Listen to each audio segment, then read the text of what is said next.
Sandy Tumiwa resmi memperistri Henny Mona pada Minggu, tanggal 7 Maret tahun 2021.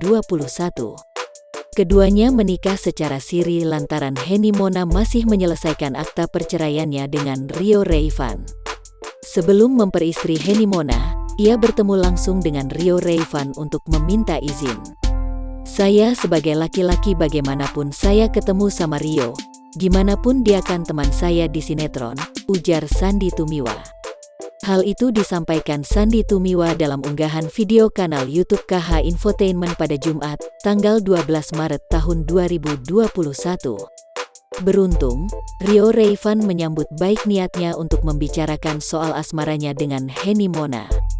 Setelah mengantongi izin, Sandy Tumiwa langsung memutuskan untuk menikah. Dengan rendah hati ketemu, ngobrol, Rio menyambut dengan baik.